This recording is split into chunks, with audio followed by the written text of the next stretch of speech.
यद्यपि अनाज सब्जियों के दामों में गिरावट के चलते अगस्त में उपभोक्ता मूल्य सूचकांक आधारित महंगाई दर 5.3% रही। इससे पहले महंगाई दर जुलाई में 5.59% थी। इस मामूली कमी से खुशी वाली कोई बात नहीं, क्योंकि थोक महंगाई दर बढ़कर 11.39% रही है। देश के खाद्य तेलों के दाम आसमान को छू रहे हैं। अगस्त माह में ही खाद्य तेलों के दामों में 33% बढ़त दर्ज की गई। लगातार बढ़ती महंगाई को नियंत्रित करना सरकार के लिए बड़ी चुनौती है। कोरोना के शिकंजे से मुक्त हो रहे लोगों को राहत की दरकार है और खाद्य तेल ही उनका तेल निकाल रहे हैं। खाद्य तेलों की कीमतों पेट्रोल की कीमतों से कहीं अधिक हो चुकी है। आम आदमी की जेब पर ज़बरदस्त असर पड़ रहा है। केंद्र सरकार ने खाद्य तेलों के दामों को नियंत्रित करने के लिए कदम उठाने शुरू कर दिए हैं। अगस्त महीने में सोयाबीन और सूरजमुखी तेल पर आपात शुल्क घटाकर 30.25% किया गया था, जबकि पहले आयात शुल्क 38.5% था। रिफाइंड ऑयल पर भी आयात शुल्क 49.5 से घटाकर 41.25% किया गया था, लेकिन खाद्य तेलों के दाम कम होने का नाम नहीं ले रहे। मूंगफली का तेल, जो पिछले वर्ष 150 रुपये प्रति लीटर था, अब उसकी कीमत 178 रुपये लीटर पहुंच चुकी है। सोया तेल 152 रुपये लीटर हो चुका है। तेल सरसों की कीमत 126 रुपये प्रति लीटर से 172 रुपये तक पहुंच चुकी है। पाम ऑयल 104 रुपये से बढ़कर 151 रुपये तक पहुंच चुका है। महंगाई की तपिश केंद्र सरकार को भी महसूस होने लगी है।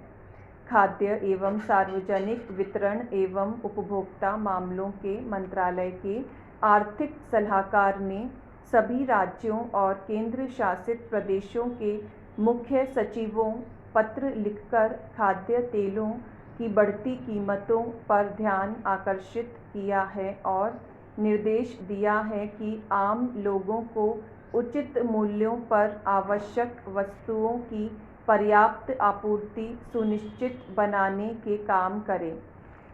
खाद्य तेलों की कीमतों में लगातार तेजी का बड़ी मात्रा में भंडारण भी हो सकता है। मंत्रालयों ने कहा है राज्यों को कि वह व्यापारियों, स्टॉकिस्टों, मिलों इत्यादि में स्टॉक की जांच करें। इसमें कोई संदेह नहीं, महामारी के दिनों में खाद्य तेलों का भंडारण कर बाजार में कृत्रिम अभाव पैदा किया जा रहा है। कालाबाजारी रोकने के लिए राज्य सरकारों को आवश्यक वस्तु अधिनियम के तहत कार्रवाई करनी होगी। खाद्य तेलों के मामले में भारत अपनी आधी से लेकर 3/4 तक ज़रूरत विदेश से आने वाले कच्चे खाद्य तेल से पूरी करता है। भारत में खाद्य तेल की मांग का बहुत कम हिस्सा घरेलू आपूर्ति से पूरा हो पाता है। रिफाइंड तेल में मिलाए जाने वाले कई ज़रूरी रसायनों की आपूर्ति प्रभावित होने से भी दामों में इजाफा हुआ है। अंतर्राष्ट्रीय बाजार में सोयाबीन का भाव पिछले कई महीनों से ऊंचे स्तर पर बरकरार है और निकट भविष्य में इसमें ज़्यादा मंदी आने की संभावना नहीं है। देश में मानसून की वर्षा काफ़ी अनियमित रही। अब तक केवल 720 मिलीमीटर वर्षा हुई है, जबकि सामान्य वर्षा 777.3 मिलीमीटर होती है। गुजरात में मूंगफली और सोया की खेती होती है, लेकिन वर्षा ने ऐसा कहर बरपाया कि खेती ही तबाह हो गई। मध्य प्रदेश देश का सर्वाधिक सोया उत्पादन करने वाला राज्य है। वहाँ भी इस बार स्थिति खराब है। राजस्थान में सोयाबीन की खेती की स्थिति पहले जैसी नहीं। बुआई के दौरान वर्षा हुई ही नहीं। तेलों के दामों में भले ही वृद्धि हो रही हो, लेकिन मध्य प्रदेश समेत देश के अन्य हिस्सों में सोयाबीन उत्पादक किसानों को इसका फ़ायदा नहीं मिला। इस बार येलो मैजिक बीमारी की वजह से पैदावार कम हुई। पिछले एक वर्ष से पेट्रोल डीजल के दामों के बढ़ने से परिवहन खर्च भी काफ़ी बढ़ा है। भारत मलेशिया और इंडोनेशिया जैसे देशों से पाम ऑयल मंगवाता है, लेकिन कोरोना के चलते सप्लाई प्रभावित हुई।